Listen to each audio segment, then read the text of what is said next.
Salut, je m'appelle Tyler. Et je suis un de ces gars-là. J'ai entamé une liaison avec une femme qui a 2 fois mon âge. Et c'était la meilleure amie de ma mère. Mais avant de me juger, écoute bien toute mon histoire. J'étais l'un des meilleurs gardiens de but de mon école, mais à 17 ans, je me suis gravement blessé au genou. Malheureusement, j'ai dû quitter mon équipe de foot et dire adieu à ma future carrière sportive. J'ai eu besoin de séances de physiothérapie et de massage pour soigner ma blessure. Ma mère m'a envoyé chez sa vieille amie Julie et qui, selon elle, était la meilleure. Elle travaillait dans un centre de cure comme physiothérapeute et professeure de yoga. On ne l'avait pas vue depuis un certain temps parce qu'elle vivait dans une autre région avec son mari. Mais il y a un an, ils avaient divorcé et elle était revenue. Quand j'ai vu Julie après toutes ces années, elle était plutôt canon. Elle avait 42 ans à ce moment-là, comme ma mère. Mais je n'ai pas du tout ressenti cette différence d'âge. Elle me plaisait de plus en plus à chaque séance. Elle m'a aidé à retrouver ma forme physique et m'a aussi apporté un soutien psychologique. Quand la thérapie a pris fin, je n'avais pas envie de lui dire au revoir. Je ne trouvais pas de mots appropriés pour lui exprimer mes sentiments, alors j'ai juste essayé de l'embrasser quand elle a été proche de moi. Julie était choquée et m'a repoussé, et m'a mise à la porte. J'avais peur qu'elle en parle à ma mère, mais elle ne l'a pas fait. Je me suis dit que c'était bon signe, et j'ai décidé de ne pas abandonner. Elle donnait des cours de yoga le soir, alors je me suis inscrit. Même si je la sentais sceptique, j'ai réalisé qu'elle était heureuse de me revoir. J'ai donc continué à suivre les cours. Un jour, après la classe, j'ai entendu quelqu'un pleurer dans la remise. Quand j'ai ouvert la porte pour voir, j'ai vu Julie assise par terre. Je me suis assis à côté d'elle et je lui ai demandé pourquoi elle pleurait. En fait, la nouvelle petite amie de son ex-mari venait juste de donner naissance à un enfant. Cette abrutie avait quitté Julie parce qu'elle ne pouvait pas tomber enceinte. Elle m'a dit qu'elle se sentait inutile et ne servait à rien. Je n'ai pas supporté sa tristesse et je l'ai serrée dans mes bras. Elle n'a pas essayé de m'arrêter. Puis j'ai tenté de l'embrasser à nouveau, et cette fois elle m'a laissé faire. Et puis on a passé plusieurs heures inoubliables dans cette remise. Ce rendez-vous dans la remise est devenu une pratique courante, c'était simple pour moi. Mes parents pensaient que je faisais du yoga, ce qui était vrai. Mais Julie avait vraiment honte parce qu'elle avait l'impression de trahir une de ses meilleures amies. Mais nos sentiments étaient plus forts que sa conscience. Il était trop tôt pour parler à qui que ce soit de notre histoire d'amour.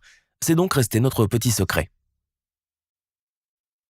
5 mois se sont écoulés comme ça. Tout allait bien jusqu'à ce jour-là. Je suis rentré de mon cours de yoga et papa m'a demandé pourquoi je rentrais si tard. Quand papa a appris que c'était Julie qui dirigeait le cours, sa réaction a été vraiment bizarre. Il avait l'air confus. Je l'ai regardé attentivement pour essayer de détecter s'il se doutait de quelque chose. Au cours suivant, j'ai soudain vu, devine qui? Mon père, avec un nouveau pantalon de yoga ridicule et un collier de perles.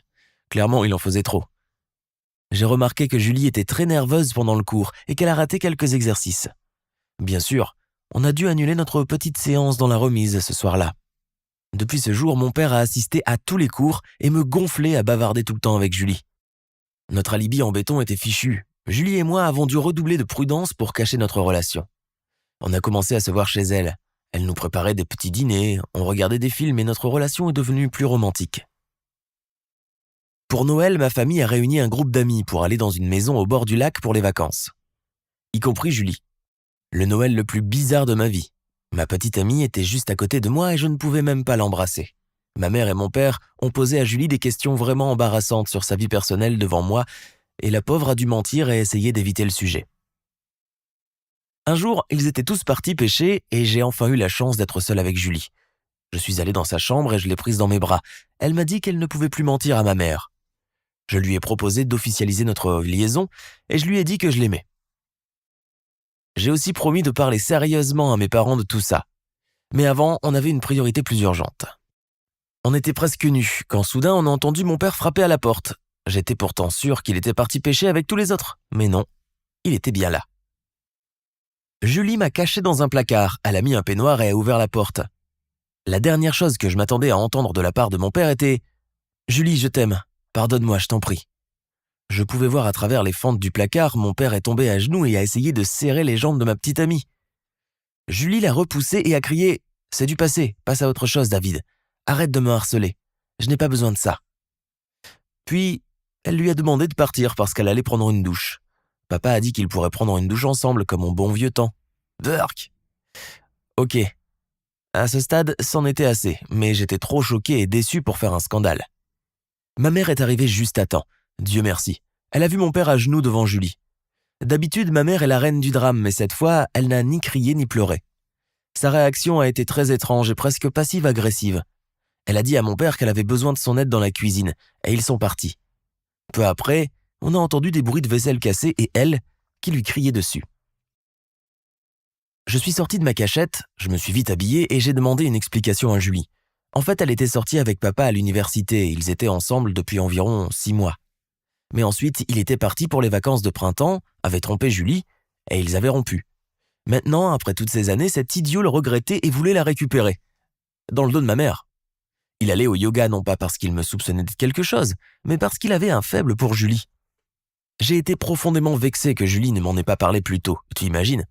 C'est assez dégoûtant d'apprendre que ta petite amie est l'ex de ton père. J'ai crié sur Julie pour la première fois de ma vie. Elle m'a suggéré de rompre et j'ai accepté parce que j'étais trop en colère pour penser clairement. Je suis allé me promener autour du lac et quand je suis rentré à la maison, Julie était déjà partie. Le reste des vacances a été un cauchemar. Mes parents ne se parlaient plus mais faisaient semblant que tout allait bien devant leurs amis. Quand on est rentré à la maison, c'était clair et net.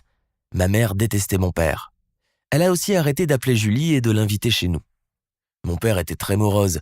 Je ne pouvais pas leur dire que j'avais tout vu depuis le placard. J'ai décidé de prendre mes distances vis-à-vis de cette histoire et de me concentrer sur mes études. Pendant mes cours de yoga avec Julie, j'avais réalisé que c'était un excellent substitut à ma carrière de footballeur. Je me suis donc inscrit à une formation de professeur de yoga en espérant ouvrir mon propre centre un jour. J'ai essayé de sortir avec des filles de mon âge, mais je pensais tout le temps à Julie. Un soir, je suis rentré d'un énième rencard raté et j'ai vu mon misérable père sur le canapé en train de boire de la bière tout en regardant la télé. Je l'ai regardé en silence et j'ai réalisé que, si je ne faisais pas quelque chose pour Julie, sur le champ, je finirais probablement comme lui. J'ai donc acheté des marguerites et des petits gâteaux sans gluten et j'ai couru chez Julie. Quand elle a ouvert la porte et m'a vu, elle s'est mise à pleurer. Je lui avais manqué pendant tout ce temps. Tous ces mois de séparation semblaient avoir disparu. Pour la première fois, on a passé une nuit entière ensemble. J'ai commencé à passer beaucoup de temps chez Julie. Je mentais à mes parents en leur disant que j'avais trouvé une nouvelle petite amie sur Tinder.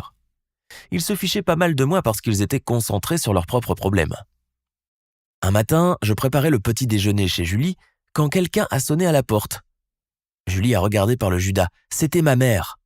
J'ai dû me cacher encore une fois. Je suis allé dans la salle de bain et Julie a ouvert la porte.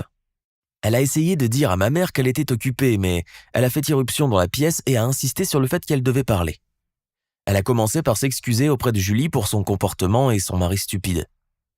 Elle a serré Julie dans ses bras et lui a dit que leur amitié lui tenait à cœur. Mais ensuite, ma mère a reconnu ma veste sur le porte-manteau. Elle a demandé à Julie ce que faisait la veste de son fils dans son appartement. Julie a paniqué et n'a pas pu dire un seul mot. Je n'en pouvais plus et je suis sorti volontairement de la salle de bain avec seulement un tablier et un caleçon. J'ai répondu « Ma veste est ici parce que Julie est ma maîtresse ». Comme tu l'as probablement déjà deviné, ma mère a piqué une crise. Elle a attrapé les cheveux de Julie et s'est mise à crier comme une folle. J'ai dû les séparer. Puis j'ai demandé à ma mère de partir pendant qu'elle continuait à menacer Julie. J'ai dû ramener ma mère à la maison parce qu'elle ne pouvait pas conduire dans l'état où elle était.